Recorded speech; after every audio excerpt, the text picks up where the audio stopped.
Kwa zvaMatere tinomuchingamidzai kuchirongwa The Second Coming of Christ chamunopiwa naPastor Gift Rwodzi vekuno the Zimbabwe Conference of the Seventh Day Adventist Church pamwe chete naPastor Betera Ps vekuEast Zimbabwe Conference of the Seventh Day Adventist Church.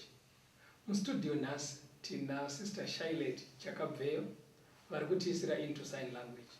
Mabetera kwanisai vateereri. Tinokuchingamidzai vateereri.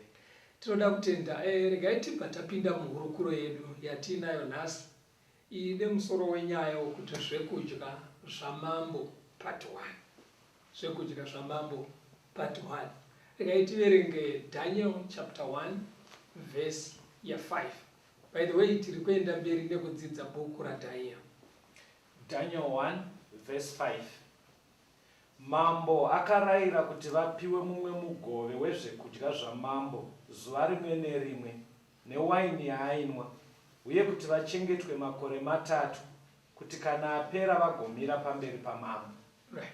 Panapa ndivana Daniel sekuona kwatakaita muchikamu nechimwe chikamu chakapfuura. Vana Daniel pakarwiswa Jerusalema yakurirwa namambo wekuBhabhironi Nebhukadhineza. Pane vanhu vakati kuti vakatorwa senhapwa vakaendwa navo. Okay. Pakati penhapwa idzi paive naDaniel neshamwari dzake 3. Saka vana Daniel semayuthi vakasarudzwa kuti vaende kucollege muBhabhironi. Okay. Istrategy yaishandiswa naNebhukadhineza. Nebhukadhineza aiti akarwisa nyika akanga avakunda, aisarudza mayuthi vanobva mudzimba dzeumambo ovatakura kuenda navo kuBhabhironi. Okay. Saka zvaainoita vainoiswa pacollege, vodzidza pacollege vachidzidza mitemo yekuBhabhironi, katongero kanoitwa neculture dzeko nezvese. Okay. Vapedza training iyi vaizodzoserwa kunyika kwavo kuti vanove magavhena vachitonga vanhu vekwavo. Asi vachitonga zvinodiwa neBhabhironi. Vachitonga zvinodiwa neBhabhironi. Kuitira kuti vari kutongwa varege kumuka kuti tiri kutongwa nevatorwa. Vanenge vachiti ndo vedu veimba yeumambo. Vagara neveimba yeumambo. Asi mirayiro yavakushandisa nematongero acho zvazvo kuBhabhironi. Okay. Saka pakasarudzwa vana Daniel neshamwari dzake kuti vaende pacollege iyi, ndo zvavainodzidziswa. Saka Nebhukadhineza ainge ari kutogadzira madzimambo. Saka vaipowa chikafu sechaidyiwa kumba kwaMambo. Aitorevesera panatwa Bhaibheri chiti vaitonzi vadye fanika zvaaidya. Aitorevesa because vanhu ava vaitozonotonga vakamumiririra iye, vaitozopota vachigara mamitingi naye. Saka aitove madzimambo aanga achiguruma. Kuko zvekudya zvinei nekuzonotonga kwavanonoita. Now unoona you agree with me kuti kudyiwa kunoita mumba maMambo hakufanane neungaita mumba menyu kana mumba medu mufundisi. Kachiro muchiverenga muBhaibheri vana Soromoni zvaitodyiwa mumba make zvai zvakatosiyana. Saka aitova trainer kadyiro kanoita ana mambo. Aitongovatora kuti imimi mafanana nesu timu rimwe chete. Saka kadyiro kemudzimba dzenyu kakangofanana. Saka chikafu chaive chakatofanana nechiri kudyiwa kumba kwamambo. Asi sezvo tiri muhondo iye yatakakurukura kuti bhuku raDhanieri rinotaura pamusoro pehondo iripo. Now mukudzidza chikafu chinodyiwa nemunhu chinomushandura mafungiro, maonero ezvinhu, mararamiro aanenge achiita muupenyu. Kudya chaiko chaiko chikafu here kana kuti kunwa. Zvekudya nekunwa zvine zvazvinoita pahondo hwemunhu, pamaonero anoita upenyu nemararamiro anoita.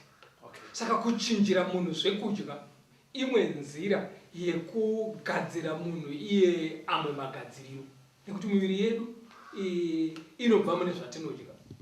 Pfungwa dzedu mafungiro adzo zvinoenda nekuti dziri kudyei, dziri kufitwei. Saka ndo chimiro chakasvikopinda vana Dhanieri muBhabhironi. Saka dai kuri kutaura kwanhasi tine tichiti zvavo zvatoita kana hazvona kanende mamwe matauriro tinoti zvavanakira. Wauya uri slave ungosvikira patafura yamambo. But chimira unzwe zvakaitika manje pavhesi ya8. Daniel chapter 1 verse 8. That's right. Asi Daniel wakazvisunga mumwoyo make kuti angazvisvibise nezvekudya zvamambo kana newaini yaainwa. Saka wakakumbira kuno muchinda wavaranda kuti arege kuzvisvibisa. Right. Daniel apuwa ruremekedzo rwakadaro. Yes. Daniel anoti ndiri nhapwa ndapuwa mukana pano wekufanana namambo pamadyiro. Asi Daniel anokumbira a special request. Tokumbira mutibvisire chikafu chinodyiwa namambo muise padivi. Murege kutipa inini neshamwari dzangu. Mutipe mirivo tidye nemichero nekunwa mvura. Aisa appreciate rapa zvaitirwa izvi. Uchaona patinopedza chidzidzo chinechika nechimwe chidzidzo chinotevera chatichaita muchikamu chinotevera. Pane zvikonzero zvaiita kuti munhu akaita saDhanieri arambe chikafu ichi. By the way, kana uchida kunzwisisa pamusoro paDhaniel, rega tinzwe Ezekiel achititaurira pamusoro paDhaniel. Teererai vateerere kuna Ezekiel chapter 14 verse ya 14 na 20. Ezekiel chapter 14 verse 14. Right. Kunyangwe vanhu ava vatatu, Noa naDhaniel naJobho vakavamo, vangarwira mweya yavo yoga nokururama kwavo, ndizvo zvinotaura Ishe Jehovha. Verse 20. Kunyangwe Noa naDhaniel naJobho vaivemo, neupenyu hwangu ndizvo zvinotaura Ishe Jehovha, havangarwire mwanakomana kana mwanasikana, vangarwira mweya yavo yoga nekururama kwavo. Right. Ezekiel ari kutaurira pamusoro paDhaniel kuti Daniel anga ari mutsvene. Ndiye Ezekiel muprofita ari kupupura utsvene hwaiva naDhaniel. Patanoti utsvene hwaiva naDhaniel hwaikwikwidzana neutsvene hwaiwanikwa muna Noa naJobho. Kureva kuti Daniel anga asingori mutsvene nje. But vanhu vari kuombewa navo vaive muBhaibheri tinongovadzidza vavarume vakuruka. Anga asiri mukomanera. Anga ari muyuthi asi utsvene hwanga hwatove maari. Kana dai kwakuri kunzi vanhu vari kugariswa neutsvene, Daniel ainogara naJobho naNoa. Ndo vaienderana neutsvene. Now Noa kandiye uya wekuti nyika yaora yasemesa Mwari. Noa kanzi Noa akarurama. Pakanzi Noa ega ndoda kuponesa. Pakaparadzwa nyika naMwari paya nemurove. Noa akapona. And Noa unoziva kuti utsvene hwaaive nahwo akaparidzira nyika yese, vanhu vakaramba kutendeuka, vakaramba kuteerera vhangeri rake. Asi mudzimai wake nevanakomana vake vatatu nevakadzi vavo varoora. Saka ukaona munhu anoparidza vhangeri rinogashirwa nemhuri, vanomuona achirarama every day, kureva kuti vakabvuma kuti aiwa baba mutsvene vari kuparidza zvavanorarama. mukadaro makutoomesera ngozi kwaterero vari kutinzwa vanobva watotarisa inimi pasta neni uda kumboona kuti kumhuri kwedu kuri sei. Handiti wazviona manje uzokuona uchirarama iwewo Betera zvinoti maibetera nevana vanoti aiwa baba vanoparidza mutv asi baba zvavari kutaurira nyika yese yeZimbabwe nevamwe vari kunze ndo zvatinovaona vachiita muno mumba waita mukristu. Ko uyo Jobho manje ka Jobho ndiye uya anotaurwa kunze akanga aibva panyika yeUzi aive mupfumi ari mutsvene achinzvenga zvakashata. Now ukaona munhu aita mupfumi oita mutsvene it's a rare combination. Uzaona azhinji akangoti budirire zvekunamata achati utsvene hunobva watama. Apo mataura chokwadi because even imimi vateereri muchaona kuti kazhinji vanenge vakabudirira vane mari vanotofunga kuti zvekunamata iweye zvinhu zvinoitwa nevarombo. Vanenge vachifunga kuti ukaita mari uchaona uende kuchechi unosiyana nazvo.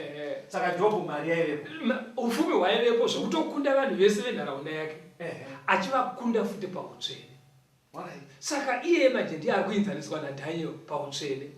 Andizvazvona. Ende Daniel ukamucherechedza unoona kuti patiri kutaura nenyaya patiri kunzwa nenyaya dzake kaidzi ari kudiaspora haasi kuJerusarema.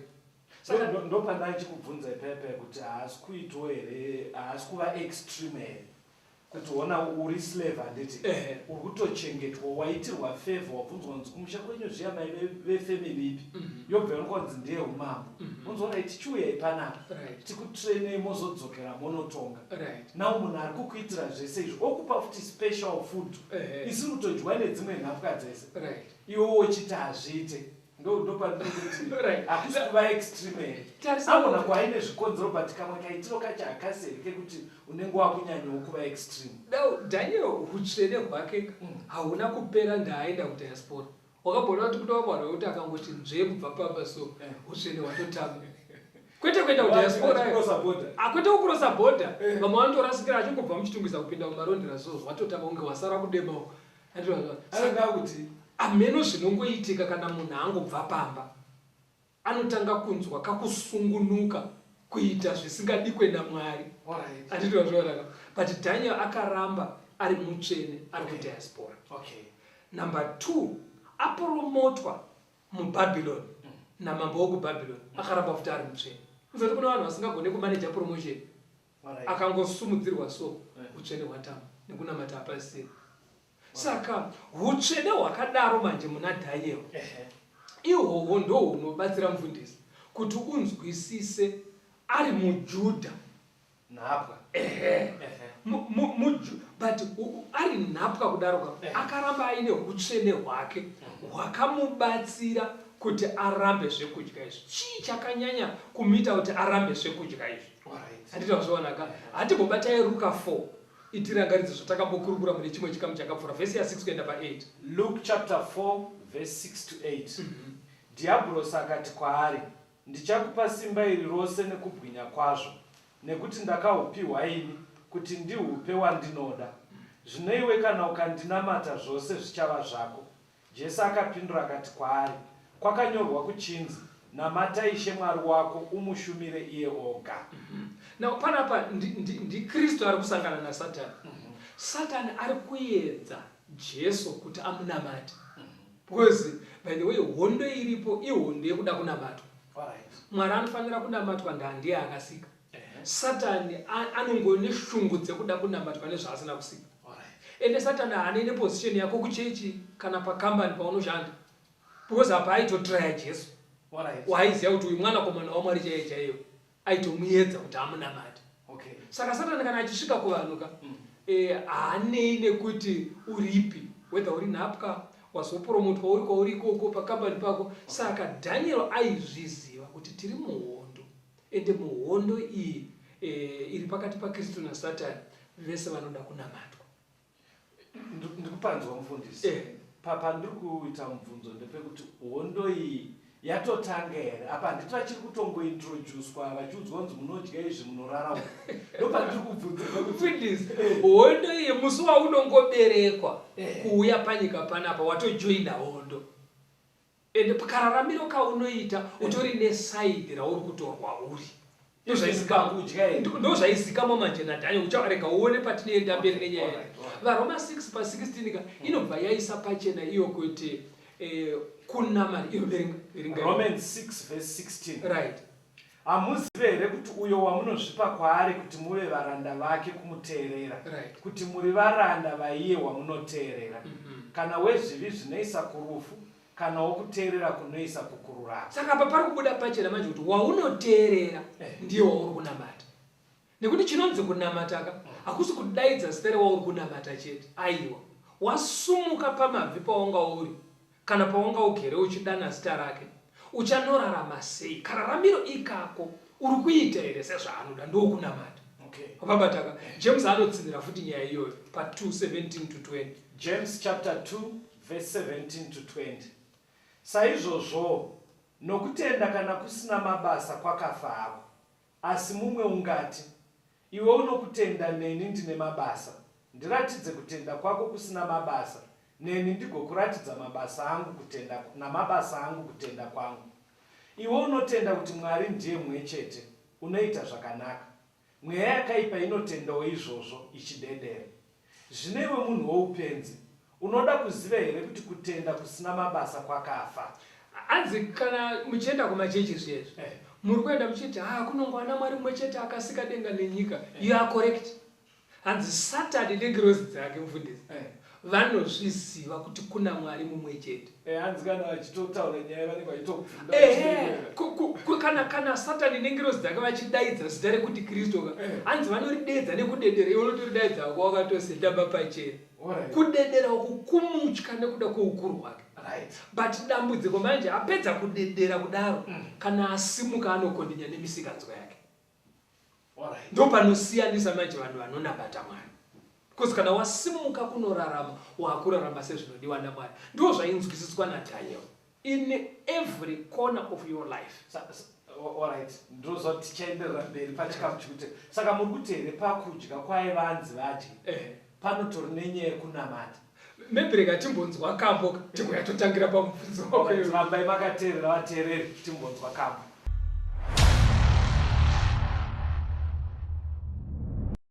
Ndafamba kure nekumusha tenzi zvinodzoka.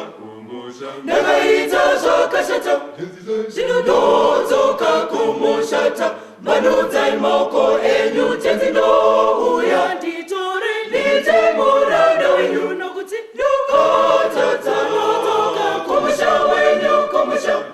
Zvese zvashata. Mwana wenyu narinizve zvekusafamba. Ndoya tenzi zvekusafamba. Ndite wenyu narini ndogara kumusha.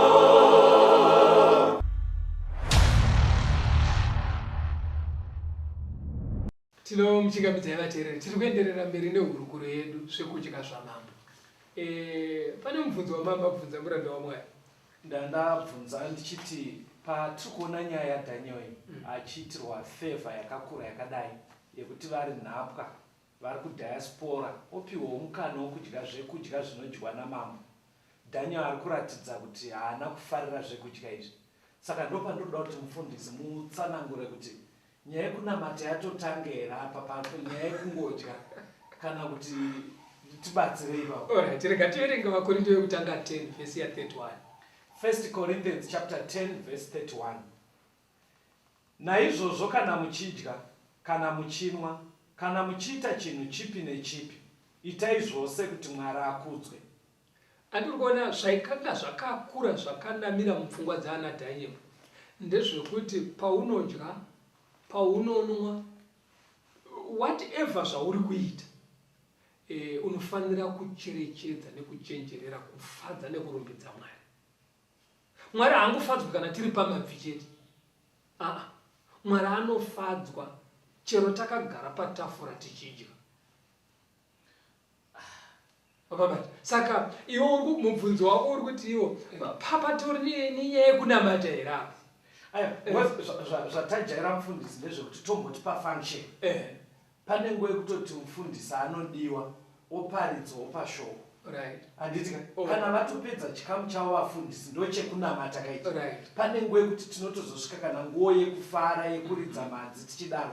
Toratidza kuti nyaya yekunamata tapfuura stage yacho. Right. Saka zviri kuiswa pachena manje neshoko raMwari nebevateereri ndezvekuti kunamata hapazi patinenge takapfugama chete kana pari kuitwa mharidzo namufundisi kana patakatsinzinga chete. Kunamata upenyu hwese namararamiro. Nekuti kunamata musakanganwa mudikani kuti kunamata kuteerera. Haungoteereri uri pamabvi chete. Unoteerera uchitorarama, uchitodya, uchitonwa. Mwari anoti kudii nezvauri kunwa nekanwiro kako. Mwari anoti kudii nezvauri kudya nekadyiro kako. Rega unzwe for example kuna Leviticus 3 pavhesi ya17 zvimwe zvinhu zvakakura zvichidzidziswa vana Daniel. Chakazomukonzeresa kuti arambe zvimwe arambe chikafu chamambo. Ndichaiverenga. Chidzidzo chenyaya hachisipo here pakuda kutotikanganisira vateereri vedu mufundisi. Because kana ndikukunzwe muchemawira muita matosiya nyaya dzekuchechi munei muda kunyanya kuteedzana nesu zvezvekuti tibva tasungikana kuita zvinonzi upenyuka hauno pamwe pekuti munhu ambosununguka. Because kana makutaura kuti pakudya chaipo Mwari akatitarisa ipapapo. Right. Kusununguka hakurambidzwe pakunamata nepakurarama. Aiwa munhu anofanira kusungunuka. Zvakafanana nekudai iwe uri driver iwe. Kana uri murodika wapinda muhighway unoona pakanzi 120 km/h. Anditwa zvona tusapfudze 120. Right. Asi zvinenge zvichinzi sungunuka kana uri parod. Saka kusungunuka ndikukuita sei? Uri mumota mako unogona kutravela 70 km/h. Wakasungunuka kufamba 90, wakasungunuka kufamba 100, wakasungunuka kufamba 120. Asi rusununguko rwako manje rukazokuti uende pa 140, 150, aiwa rusununguko rwako. Saka pakurarama nepakunamata Mwari anoda kuti tisungunuke zvachese, asi tizive kuti pane migano yematofanira kusunungukira. Kuteere upenyu hwemunhu hapana pausina speed limit. Ndopaunonzwa Paul achiti manje pakunamata ndinotorwadzisa muviri wangu ndouita muranda kuti ndifadze Mwari. Handizva zvonaka kureva kuti pane zvimwe zvavandoti izvo nemhaka yei nekuti Mwari akatipa migano mukati mekurarama. Verenga unzwe pana Leviticus chapter 3 verse 17. Right. Ngauve murayiro usingaperi kusvikira kumarudzi onyu ose padzimba dzenyu dzose kuti murege kudya mafuta neropa. Right. Panapa pari kubuda kuti kana muchidya nyama ndiMwari ari kurayira vana vake. Kana muchidya nyama zvinhu zviri zvamunofanira kungwarira kusadya mafuta emunyama yacho neropa. Inodzinirwa pana Leviticus 7 pavhesi ya 23 na 24 nevhesi 26 na 27. Leviticus 7 verse 23 na 24. Taura nevana vaIsraeri uti musadya mafuta kana emombe kana egwai kana embudzi, mafuta echinhu chakangofa choga nemafuta echinhu chakaurawa nezvikara angabatwa nawo pamabasa ose asi haufanire kutongoadya. Verse 26. Regai kudya ropa ripi neripi, kana riri reshiri kana rezvipfuyo padzimba dzenyu dzose. Ani nani unodya ropa ripi neripi, munhu uyo unofanira kubviswa pakati perudzi rwake. Saka Mwari ari kuti iye mafuta chero abva pambudzi kana pahuku kana pamombe musadye imi sevana vaMwari. Munogona kuashandisa henyu amwe mabasa but pakudya, because pane zvimwe zvinhu zvinoshandiswa mafuta. Asi pakudya hanzi musadye mafuta uye musadye ropa. NdiMwari ari kudaro. Pana Deuteronomy 12 inyaya imwe chete iyo yatofanira kuti tinzwise kuti chii chakambokonzera Daniel kuti arambe zvekudya zvaibva patafura pamambo. Iye ainzwisisa kuti pakaurayirwo kaitwa mhuka muBhabhironi nekagadzirirwo kaitwa nyama dzacho kaisasvika pakuti achenjerere kunzvenga zvinhu izvi. Deuteronomy 12 verse 16 nevhesi 23 na 24. Deuteronomy 12 verse 16. Asi hamufanire kudya ropa, unofanira kuriteurira pasi semvura. Verse 23. Asi chenjera kwazvo kuti urege kudya ropa, nokuti ropa ndihwo upenyu. Usadya upenyu pamwe chete nenyama. usaridya asi unofanira kuriteurira pasi semvura. Uri kuona panapa pari kunzi ropa ngarirasirwe pasi, kureva kuti panourayiwa chinhu chiri kuda kunodyiwa nyama ngachitenderwe kubuda ropa rakawanda riende pasi. Number 1. Number 2, pobva panzi usadye ropa riri mukati menyama. Ndopabataka inzwai pastor, ndopandiri kuti ipapa pakajeka, but pandoda kudzoka pana Daniel ndepekuti haasi kunyanya here kuva extreme. Izvo hazvisi kureve here uriwo kuzviurayira mombe yacho, because nyaya yemutaura iri kubva yaomesera even nesoyo kuti tiri mudhorobha tinongokaruka taenda panotengeswa chikafu mukuti todii manje, because handisi tinenge takagadzira kanyama iyi. Unoziva Mwari kana achipa mirayiro yake haati vari kubhowera modai so, vari kumarondera modai so, vari kurandani modai so. Mwari kana achipa mirayiro yake anongoti imimi sevana vangu regai kudya mafuta, regai kudya ropa. Saka iwewo manje ndiwo wakuzoona kuti ndisadye ropa ndiri pano pandiri, ndisadye mafuta ndoita sei. Saka Daniel manje akaona kuti ndibode ndichienda kunovhiwa mombe nevakomana vemuBhabhironi ndichinoti vamwana chinyatsochekai ropa ribude, ndobva ikoko ndoenda kukicheni ndonoti bvisai mafuta ese aya, ini ndabva ndiri kudiwa futi kuklasi zvingandinetsa. Ndobva angoti kune mutungamiriri wavo achipenasa zvikanzi tokukumbira kuti musatipe chikafu chataaloketwa naMambo. Handiri kuonaka, hatisi kuti mese itai zvakaitwa naBhabhironi naDhaniel kuBhabhironi. Tiri kuti umwe nemumwe chinokugaidha ndechekuti Mwari vari kuti kudii. Mwari vari kuti usadye mafuta, chere eshiri, emombe, embudzi, rekera kudya ropa riri mukati menyama yacho. Pabataka. Saka ndo zvainzwisiswa naDhaniel. Pane imwe fungo yatoda kuti ijeke tiri papapa. Handei kuna Leviticus 3 paiitwa zvipiriso pasanctuary. Leviticus 3 verse 3 kuenda pa5. Leviticus 3 verse 3 to 5. Right. Zvino ngaape Jehovha chipiriso chinoitwa nemoto pachibayiro chezvipiriso zvekuyananisa, chokuti mafuta akafukidza ura nemafuta ose ari paura, netsvo mbiri nemafuta ari pamusoro padzo, ari pachiuno nemafuta ari pamusoro pechiropa, ngaazvibvise pamwe chete netsvo. Ipapo vanakomana vaAroni vanofanira kuzvipisa paatari pamwe chete nechipiriso chinopiswa chiri pamusoro pehuni dziri pamoto. Uri kuona zvipiriso zvezvipa zvaiuya pasanctuary. Mwari airayira vaprista kuti vakwakwanure mafuta anenge akafukidza padumbu, mafuta anenge ari paitsvo netsvo dzacho, because dzinonetsa kuseparata nemafuta, pese pane mafuta akafukidza chiropa, zvainzi zvese kwakwanurai mafuta ese iwayo moaisa pamusoro pehuni mopisa. Chove chipiriso chinopiswa kuna Jehovha. Mafuta ese ngaabviswa apiswe. Enda pana Leviticus 6 uone kuti zvaivavariri verse 25 na 26. Taura naAroni nevanakomana vake uti, murayiro wechipiriso chezvivi ndiwo: panourayirwa chipiriso chinopiswa ndipo panofanira kuurayirwawo chipiriso chezvivi pamberi paJehovha. Muprista unochibayira pamusoro pezvivi ndiye unofanira kuchidya. Chinofanira kudyiwa panzvimbo tsvene, paruvazhe rwetende rokusongana. Chinhu chipi nechipi chinogunzva nyama yacho chichava chitsvene. Yes. Panapa pari kubuda imwe pfungwa ida kunotsimbidzirwa futi muchapter 7 verse 3 kuenda pana 6 yekuti vaprista vaiofficiata vane nyama dzavaizodya pachipiriso ichocho, dzavaidyira kusanctuary ikoko. Asi vasati vadya vaibvisa mafuta ese opiswa. Verenga chapter 7 verse 3 kuenda pa 6. Leviticus 7 verse 3 to 6. Zvino ngaapisire mafuta acho ose, mafuta ebhembe namafuta anofukidza ura, netsvo mbiri nemafuta ari pamusoro padzo, ari pachiuno nemafuta ari pamusoro pechiropa, ngaazvibvise pamwe chete netsvo.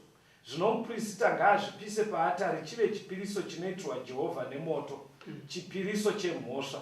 Varume vose vavaprista ngavachidye, chidyiwe panzvimbo tsvene, chitsvene kwazvo. Ibva waverenga verse 31, 34 na 35 pachapter 7 iyo yaLeviticus. Teerera mudziko vateerera. Leviticus 7 verse 31. Right. Zvino muprista ngaapise mafuta paatari, asi chityu ndechaAroni nevanakomana vake. Verse 34. Nekuti chityu chinozunguzirwa nebandauko rinosimudzwa, ndizvo zvandakatora kuvana vaIsraeri pakati pezvibayiro nezvipiriso zvavo zvekuyananisa, ndikazvipa Aroni muprista nevanakomana vake chive chavo nokusingaperi chinobva kuvana vaIsraeri. Ndiwo mugove waAroni nomugove wavanakomana vake pazvipiriso zvinoitwa Jehovha nomoto. Saka ukaona panapa muprista ari kushanda pasanctuary, vanhu vouya nezvipiriso zvavo, aisadzokera kumba kunobikirwa, vaidya vari ikoko. Aidyei? Aitora pane dzimwe nyama dzairayirwa naJehovha pazvipiriso odya. Asi asati adya anotanga abvisa mafuta ese opiswa. Saka vaisangodya chero nyama yaada. Vaine dzavaitonzvenga. Mwari ari kutsimbidzira pakuti nyama idyai, asi mafuta regai kudya, neropa riri mukati menyama yacho musadye. Now ukaenda nyaya iyo ingabva yaita hombe siterekere pastor ameno imimi wateereri. Zvandikuda kuedza kubvunza mufundisi muno mustudio ndezvekuti chingabva chaita chinhu chihombe pamberi paMwari kuti tadya nyama ine mafuta. Kuda kuti mufundisi vatibatsire ipapo. Iwe semunhu asikaverengi bhaibheri iwo. Because ukatarisa bhaibheri chakaita kuti mukati menyika ine imite dambudziko, iri matambudziko atiri kusangana nawo mupasi rese. Unoziva kuti zvakatangira pachimwe Eden. Adamu naEvha vanzi musadye muti uyu, fruit. Havana kutombodya mafuta neropa, vakadya fruit rakanga ranzi naMwari musadye. Ndoratipinzira bongozozo. Kufa kwese, kutambudzika kwese kuri kuitika nezvese, ukaona munhu akabata rushaya achiti ndine nhamo, dzakatangira pafruit. Saka Mwari kana ataura, iwe nguva ndodzinotiperera Betera. Lotika aburitswa muSodoma akanosvika kugomo yaachimborume. Uzati mukadzi ake akasaririchi? Mwari musacheuka, kucheuka bedzi. Saka ndofunga mukadzi wanotaura kuti kucheuka kune kungodaiwo bedzi ipapa abva atete shongwe yemunhu. Aiwa, mapindura kuti ndikwanzwa pa ndikutya kuti zviite unge zvinonzi toda kuti vateereri vedu vasungikane sitereri. Aiwa, tiri ndokutoti vasungunuke muna Mwari. Munhu anosungunuka nekuita zviri correct. Wakambona kuti kana waita zviri correct chero mupurisa akakunoka papo unofunga kuti ari kubvunza nzira. But kana uine nyaya yako hana inorova. Saka kusungunuka kunouya nekuita zviri correct. Imboenda pana Samuel wokutanga 14. 1 Samuel chapter 14 verse 31 kusvika pa 34. Uone kuti nyaya yacho yakakomba sei. 1 Samuel 14 verse 31 to 34. Right. Nomusi uyo vakauraya vaFiristia kubva paMikimashi kusvikira paAjaroni. Vanhu vakaziya kwazvo. Vanhu vakamhanyira zvakapambwa, vakatora makwai nemombe nemhuru, vakazviurayira pasi. Vanhu vakazvidya pamwe chete neropa razvo.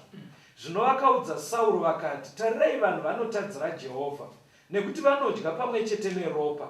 Akati, makaita nekusatendeka, ndikungurusirei pano ibwe guru nhasi. Zvino Sauro akati, pararirai pakati pevanhu, muti kwavari, mumwe nemumwe ngauye kwandiri nenzombe yake, mumwe nemumwe negwai, azviurayire pano adye. Murege kutadzira Jehovha muchidya pamwe chete neropa. Zvino vanhu vose vakauya usiku humwe uho mumwe nemumwe nenzombe yake vakazviurayira. Uri kuona zvakaitika apa? So vachienda kuhondo nevaFiristia akapa instruction yekuti nhasi tiri kunorwa takatsanya munhu wese. Vanhu vachienda kuhondo akasina kumbobvunza Mwari. Ukati vanhu vari kuenda kuhondo vobva vatitsanyai. Ani mazva. Zvoti dai akabvunza Mwari vangadai vakaenda vachidya. But zuva ravira manje. Vanhu vaswera vachirwa vadzingirira nevaFiristia, vanhu vaane nzara. Saka zvavakaita manje ndezvekuti umwe nemumwe vakangoti zvakapambuka zviya vachibata vauraya apa. But havana kuzotera process dzese dziya dzekuseparata mafuta nedzekusuka nyama yacho kuti ropa riri mukati menyama ribve. Ndobva vangogocha ipapo ndobva vadya. So ndobva udzikasvikanzi vanhu vatadzira Mwari vadya nyama iine ropa. Ndobva Sauro ati uyai kuno mese munhu wese ngaachiuraya mombe yake ndiripo. Achisupervise. Tione kuti yachekwa zviri correct here, yanyatsobuda ropa here, moisuka ndakatarisa, mochidya. Saka Daniel manje akaona kuti kuti ndikopota ndichiteererana nevanhu ava kuona kuti zvaurayiwa zviri correct here, zvazosukwa zviri correct here, zvingatinetsa. ndobva angoti tipei miriwo. Mavhesi enyu ndiri kuanzwa mufundisi. Yes. But nyaya idzi dzichiri kuaplaya kwatire. Hadzisi dzimwe dzenyaya here dzakasiyiwa patakafirwa pamuchinjiko, because zveshuwa mavhesi enyu ari kunyatsoratidza kuti Mwari ari kuona kunge kuvaIsraeri aiona kunge chinhu ichi chakakura kuti musadye neropa. Because pandiri kutyaka ndepekuti nyaya mutaura yaDhaniel kana imimi wateerera inototiomesera isusu kuti muchaona dzimwe nguva tiri parwendo tichifamba bhazi rikamira rinogona kumira parestaurant totoburuka tese tichinotenga. Saka muri kuti here pakadaro ipapapo tinoita kufanira kuita sei kubvunza kuti nyama yenyu yakaurayiwa sei? Hamusi kuona here kuti zvine kakuomesera? Regera timbonzwa pandiroisa nani ndepekuti ava vaive kuhondo varitori neexcuse yekuti taachirwa hondo taneta taziya ende zvinhu zvaigona kugashirika mumasama ari kuti sei vari kungodya nyama yakadaro chokuchoku vachigocha vari muhondo. Pazviri kunoratidza kuti Mwari akatotsamwa ivhini vaziya. Samukona kuti nyaya yacho iri kubva yaitaka kundityisa. Iri kundityisa kasaka inoda kuti muzotibatsira kuti ndo zvairi here nanhasi. Because apa iri kuratidza kuti yenge yakasimba. Mwari haasi kuchinja paari. Wataura point. Regai tinzwe kambo vateereri tigouya toenda mberi.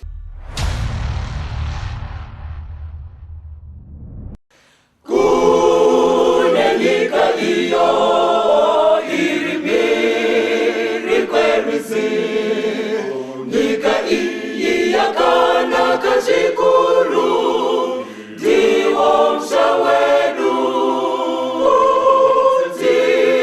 tichazoimbira tomukudza nguva dzose, nengiro dzichiridza marimba, ndinoshuwa kuendako.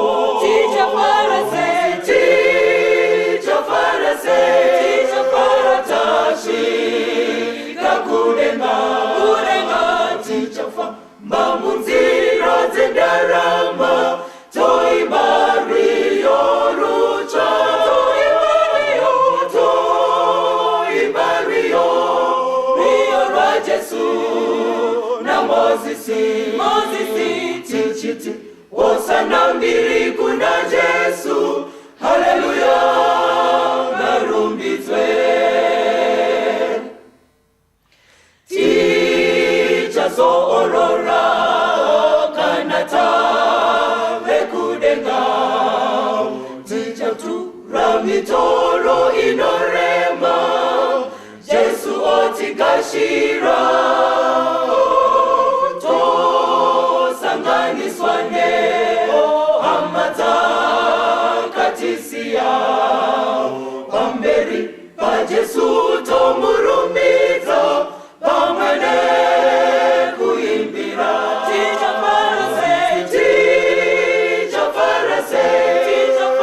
tasvika kudenga, tichafamba munzira dzendarama, toimba rwiyo rutsva,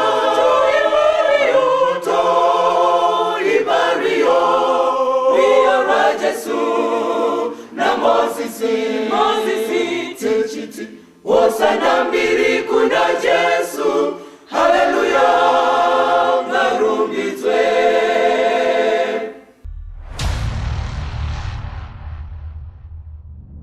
Tino muchingamidza yevateereri tiri kuenderera mberi nehurukuro yedu zvekudya zvaMambo. Handei pamberi murenda waMwari. Mubvunzo wenyu hatina kukangamwa wekuti kuvatendi vanhasi nyaya idzi dzakamira sei. Asi tikatimbozokera kumashure zvishoma tinoitorera kumashure tichiuya kumubvunzo wenyu. Pana Genesis 9 pavhesi ya4. Genesis chapter 9 verse ya 4. Right. Asi nyama kana ine upenyu hwayo, iro ropa rayo musaidye iyo. Right. Mushure memurove Mwari paakabvumira vanhu kuti vachibva mudhayeti yevegetarian vachitanga kudya nyama, pane muko waakatema anoti iye kana maakudya nyama musaidye iine ropa mukati. Ndozvitaura harisi ropa remusiya riya rabuda pakuchekwa kwaitwa mombe, aiwa, asi iropa riri mukati menhindi yenyama, riri kunzi naMwari musadye nyama iine ropa mukati mayo. Okay. Ndocho nechekutanga. Handi pana Leviticus 17 verse ya 14 na 15. Leviticus 17 verse 14 na 15. Nokuti kana huri upenyu hwenyama yose, ropa razvo ndiwo upenyu hwazvo. Naizvozvo ndakati kuvana vaIsraeri, regai kudya ropa razvo, ani nani unoridya unofanira kubviswa. Munhu upi noupi unodya chinhu chakangofa choga, kana chakaurawa nezvikara, kana ari munhu wakaberekerwa pakati penyu, kana ari mutorwa, unofanira kusuka nguo dzake. Handiri kuona panapa. Bhaibheri roenda mberi roti chakafa chega because hachina kubuda ropa. Alright. Charumwa nezvikara hachina kudrena ropa rakawanda pakufa kwacho. Right. Saka Mwari ari kuti musadye zvinhu zvakadaro. Achirayira vana vake vaIsraeri. Musadye nyama ine ropa, musadye ropa. Oenda pamberi roti mafiro aita chiri kuda kudyiwa chacho anofanira kubetsera kubudisa ropa rakawanda. Kana zvisina kuitika izvozvo musadye. Ndimwari ari kudaro. Kukuvatendi vanhasi kumaKristu Mwari anoti kudii? Mirai pastor. Muona chidzidzo chenyuka chiri kurwisana stereki nemararamiro edu mufundisi. Alright. Kwandakakurira inini pane nguva yekuti mbudzi dzinosungirirwa patambo ichifura yega. Unogona kutoti wabva kwawabva inogona kuzvipiringisha netambo yayo yotodzipwa yofa. Muri kuti here mbudzi yakadaro nezvataverenga izvi haifaniri kudyiwa. Dzimwe nguva mudanga chaimo panosungirirwa dzimwe dziya unowana imwe yakanga tsika yatofa. Saka mira ndisandapindura mubvunzo wako. Verenga pana Mabasa 15 verse ya 20 na 29. Because chandiri kutya ndichaverenga nokutya kuti muri kuita kunge muri kuda kuti nyaya yekunamata iite kakuoma, so ndopandiri kuzeza kuti ndizvo here zvazviri kufanira. Unogoziva kuti chiibetera. Inini chinondinetsa ndechekuti kune zvimwe zvese vanhu vanobvuma kuti zvinhu zviome. Iye zvine zvikuru kunayo. Unoona vana vanobuda kuchinaya kamwana kadiki. Kachichema asi kachirohwa kunzi ende kuchikoro unoshayira sekuru kuti wakufa usina kufunda. Kachiendeswa kanomeserwa kunofunda metsi chaiko chaiko. But kana papa kuna mataso vanhu vanoda kuti zvibva zvasungunuka. Ndatobaona. But mboverenga ndima yatataura kana zvandiri kutaura zvisina kumeka sense. Alright. Mabasa chapter 15 verse 20 na 29. Verse 20 na 29. Asi tivanyorere kuti varege zvakashatiswa nezvifananidzo neupombwe nezvakadzipwa neropa. Verse 29. Zvinoti regai zvakabayirwa zvifananidzo neropa nezvakadzipwa neupombwe. Kana mukazvidzora pazviri muchaita zvakanaka. Ava vamaKristu vari kutendeuka kubva kuvahedheni ndo isuka. Ndo vari kunzi zvakadzipwa ndo mbudzi dzawanga vachataura dzekumusha kwenyedzera dzadzipwa netambo. Ndo zviri kunzi musadye zvakadzipwa. Vanhu vanobva kubvunza nemhaka yei? Nekuti hadzina kubuda ropa. Saka chiri kunzi naMwari koshesai pakudya nyama Betera. Ropa ngaribude pakufa kwechinhu. Handitika? Number 2, nyama yacho yawakudya ngainge isina ropa mukati nemafuta. Zvamukutsanangura imi mukutsanangura mavhesi muri kuziva here zvazvinoreva paupenyu. Zvirikutsanangurwa napasika vateereri. Kuna vanopfura shiri. Unoziva kuti shiri ikapfurwa ikadonha njiva ikarohwa kana bvukuti warei. Harina mukana wokubuda ropa rinobva raiswa munhapa. Dzozonoundurwa kumba dzichidyiwa. Samatsanangura mukuita nyaya iyi mavhesi enyu ndiwo aichaiwo ndozvitaura Bhaibheri. But zviri kukonzeresa manje mukunorarama kwatiri kuita. Saka zviri kuita manzwisire enyu mufundisi muri kuti mimi zviri kubva zvaomesa zviya zvekuti kunamata kwacho unobva wanyatsoona kuti kana kwanaiso kwaoma. Now ini toda kuti muzvise mubhutsu dzaDhaniel. Daniel vatapwa kubva kuJerusarema vaenda kuBhabhironi. Ari kuti senhapwa wakomana tichanorarama sei? Obva aita raki pakutaura kwevafani. Osarudzwa pane vanoenda kuyunivhesiti kuti vagotonga namambo. Vari ipapo vobva wanzi chikafu chinodyiwa namambo. But Daniel asvika patafura manje obva asangana nezviri kubva kuna mambo nemukana wokunotonga nezviri kutaurwa naMwari zvavakadzidziswa. Saka iwo uri kuti dai wanga wanzi uadvise Daniel waita kunobva kunyanya kuzviomesera. Pfungwa ndiri kutaura handisi kuti tisateerere Mwari, vanhu kuti pane masituations mufundise kuti Daniel kana apedza kosi yavaita anga ine mukana wekuzonozviurayira nyama yake nenzira inodiwa naMwari. Vanhu kuti kwenguva iyi matauriro ako anofurira Betera, because kune vanhu ka vekuti anopinda pane imwe situation yekuti arikuda kuwana chimwe chinhu ongoti ndezvetemporary sekunge kutadza tinoda kuvafura ndatoti mundibatsire because situation yakapinda tiri kusangana naye kakawanda. Ndoda kuti ndinyatsonzwa kwamuri kuti ndomaoneraita Mwari vanhu vakafunga mafungira amuri kuita yakufundisika ndopaunozoona mumwe munhu wakuti basa ranetsa kupinda kana pacollege panetsa kupinda onzi nalecturer ndide uwane nzvimbo.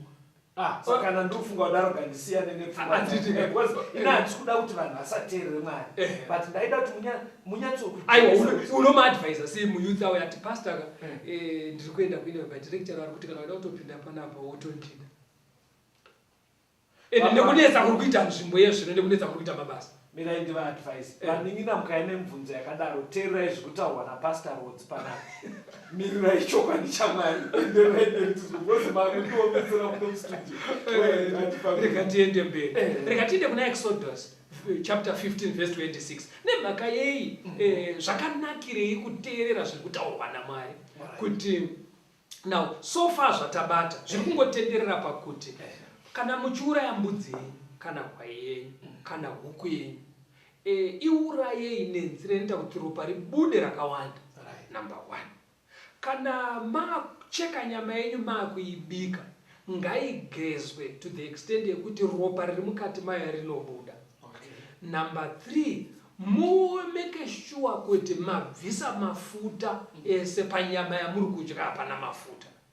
Handitozvona. Saka patakuenda ndakuedza ine matsanangura munhu ari kuita process zvikuedza kurehwa nechidzidzo namufundisi ndezvekuti ukaona kuti zvese zvavataura mapoints 3 ari kukunetsa kuverify ndofunga iteita saDaniel because kuti unetsane nevanhu vane restaurant yavo chiti iyo nyama yenyeyo inorayirwa kupi, makaitenga kupi, woda kubva kuti usanetsane nevanhu. I think zvikuedza kuti vanhu vamufundisika iwewe ingoavoida zvauri kuziva kuti izvi kaizvi ndofunga zvine process dzakavhiringika. Ndofunga ndo zvakaita Daniel akasarudza isa hatidi kuti mungozoti vakomana vekustudio vakati regerai kudya kumarestaurant tinomakwa newe marestaurant. Izvi ngatingoti munhu mumwe nemumwe kufunga kuti pasituation yandasvika ndoita sei kuti ndifadze Mwari.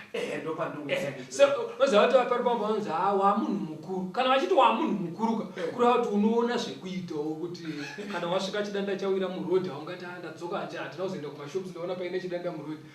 Pane maitiro aunoita semunhu mukuru kuti ungoenda kumashopu asi usinovhiringwa nechidanda.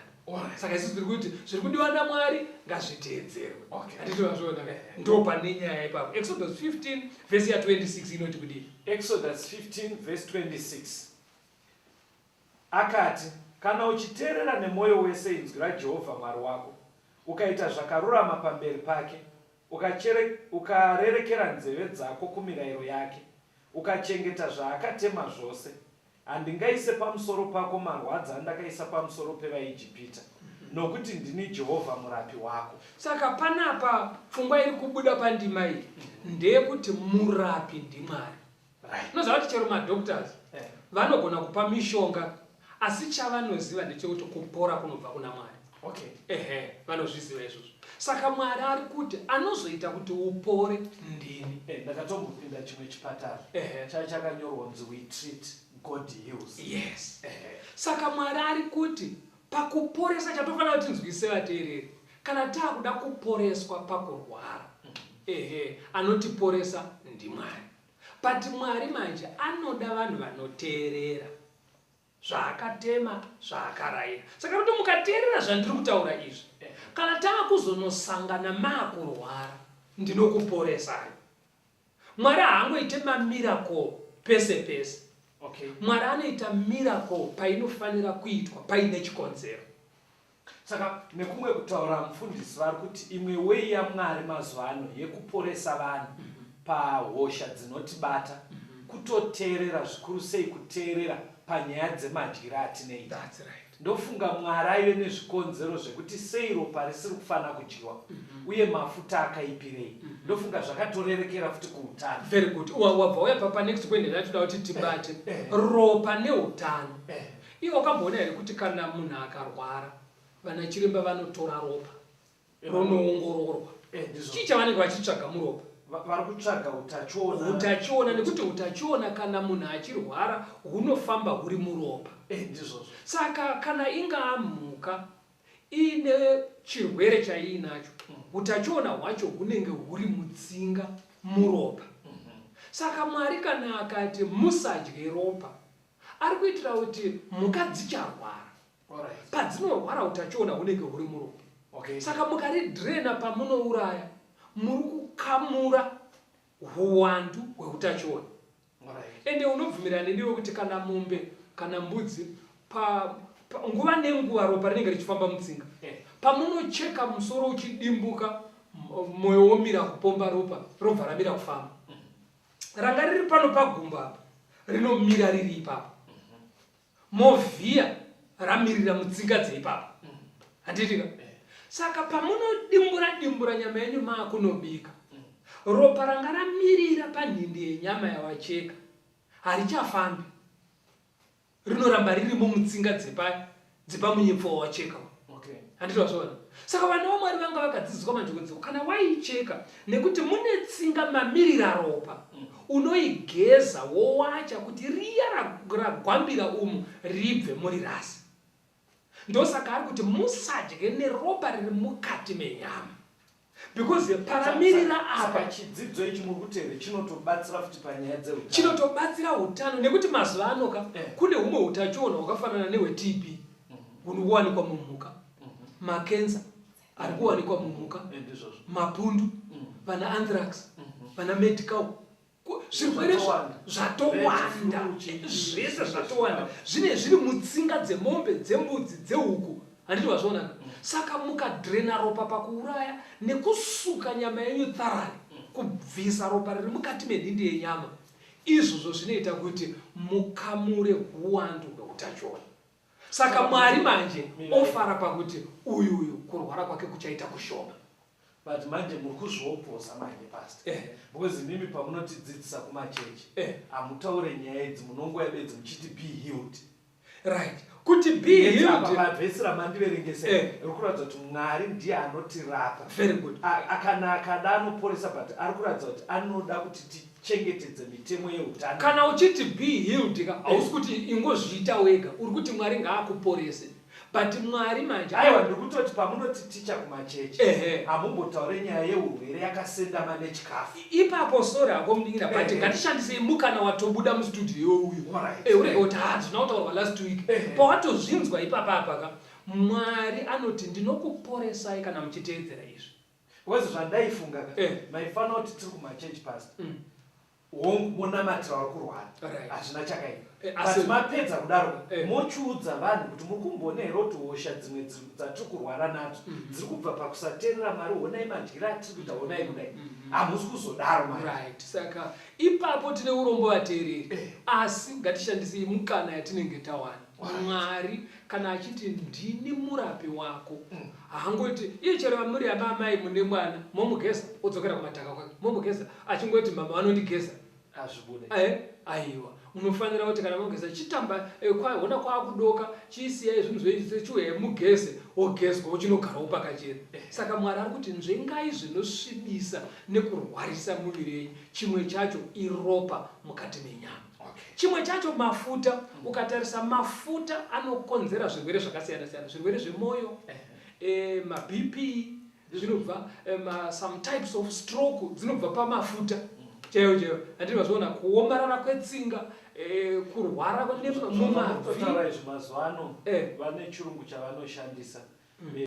Zvirwere zvamutaura zvinotonzi non-communicable disease. Zvirwere hauzvitore kune umwe munhu, hazvisi zvekutapurirana, zvirwere zvaunogadzira wega mukicheni. izvo zvese zvamutaura zvekuti arthritis, gout, BP nezvakadaro zvirwere zvekutoti ana chiremba iko zvino vanoona zvine manyuko saka manje chinonakidza pazvinhu zvaMwari aisataura zvekuti gout, arthritis, aiwa Mwari aingoti regai kudya mafuta. Arikuuya kusosi. Ukamboona kuti mafuta kana muchidya mafuta, muchidya nyama yemaguru, utodzwa vachiti maguru ndima ndidye ndichapisa. Because unoseva achiri kupisa, ukambozvicherechedza. Nemhaka yei. Eti kana mapedza kuti maoko acho unozogeza neinodziya. Plus ukamboona kuti muno mumiromo chii chinenge chaitika panosara pakagwamba. Zvinonamira. Chiri kuita kuti zvidaro ndechekuti temperature yemukanwa mako iwewe hainyunguditse mafuta. Saka achizogwamba 37 degrees. Saka anoita solid manje apinda mauri. Saka patinodya mafuta paya tinomamedza achiri kuyerera atitika oenda paanonopinda mutsinga ochigwamba manje mutsinga dzedu onamira kumadziro kwetsinga. Andizvo zvonaka. Saka kana anamira kumadziro kwetsinga mwena wetsinga wakuita mutete. Kana waita mutete chii chinoitika ukapfanya hosepipe kuti buri racho riite dete iwo wakavhura tepi uko pressure inowanda. Saka ropa manje kana tsinga yakuita nhete iwo mwoyo uchingopomba sezvawagara uchiita tsinga yanamwa nemafuta BP pressure yeblood yokwira. Ndosaka amwe maBP ariko. Saka mafuta anozonokonzera but Mwari akangoti regai kudya mafuta neropa. Angatopedza. Andizvo zvonaka. Enda kuna Deuteronomy 28. Unzwe Mwari kune vanenge vasina kuzoteerera. Because muparidzi anoti iye vakakomborerwa vanodyira kuwana simba kwete kudyira kunakirwa.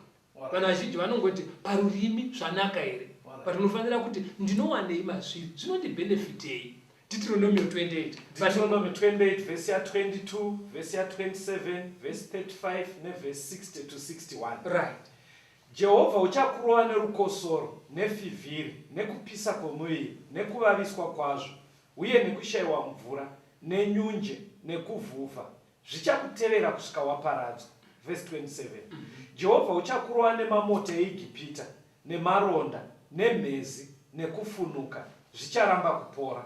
Verse 35. Jehovha uchakurova pamabvi ako, nepamakumbo ako, namamota anorwadza, acharamba kupora.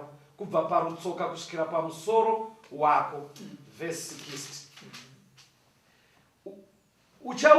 Uchauyisazve pamusoro pako hosha dzose dzeIjipita dzawakanga uchitya kuti dzichakunamatira, nematenda ose nematambudziko ose asina kunyorwa mubhuku yemurayiro uyu, ndizvo zvichauyiswa naJehovha pamusoro pako kusvikira waparadzwa. Saka Mwari ari kuti kana musina kuteerera nyaya iyi yekuti bvisai ropa mubvise mafuta mucharwara nezvinhu izvi: mamota, mhezi, maronda, kufunuka muviri, mamarashka, mukurwadziwa nemabvi nemapundo angachitaura, hanzi nedzimwe hosha dzisina kutombonyorwa mubhuku mubhaibheri mucharwara nadzo idzodzo.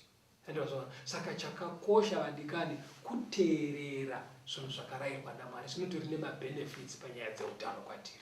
Vateereri, toda kutendai nenguva yamanga muchiteerera leseni. Dai tikagona kuita saDaniel kuti patinoona nemanzwisiro ataita chidzidzo tasvika pakamanikana panyaya yekudya, Daniel akazvisunga mumwoyo akaona kuti kudya kunoita kuti asvibe pamberi paMwari wani. Asi chidzidzo chedu chapedzisira chaakuburitsa pachena kuti nyaya yekudya yakatsamirana neutano. Mwari aida kuti tisave vanhu vanogara vachirwara nehosha idzi dziri kuratidza dzine manyuko pakudyiwa kweropa nemafuta. Toda kutenda Mwari atibatsire, atipe simba rekurarama sezvaanoda. Mfundisi, ndokumbira kuti mupe vateereri vedu phone number. Tinotenda vadikani. Chokwadi panogona kuita mibvunzo kana pamwe panoda kubatsirwa kwamugere ikoko, kana paine hama shamwari dzenyu maneighbors vanopinda sangano rema7th Day Adventist, endai kwavari. Vanoziva kuti vanokutungamirirai kupi kwamunondobatsirwa.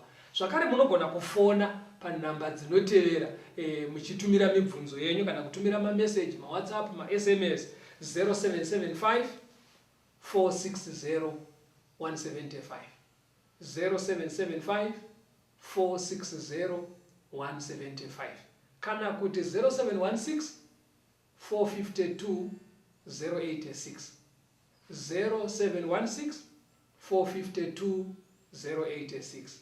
Mwari ave nemi, tikosangana muchikamu chinoteera. Okure kure kumusha ndabvunza muringi ati usiku uri kupera wakuda kuedza musocheme kurumbidza mutewere kusimbira muchashika mukupera hakuna kupera ndabvunza kune mukani ane rwiyo rwekushinga ngekushinga ndinokana hondo ichapera ndabvunza zvepasi izuva zvese zvakandipindura nguva iri kunovera Jesu anouya usacheme zvioneso zvezviri kutinyewera zvisikwa zvese zvinoda turi imborira tiri pedyo nekumusha kunofadza kutonera chifara imi wafambi bvisaniwo kutya usacheme tisangane apokusi nakuneta zviedzo zvakapera tasvika kumusha tasvika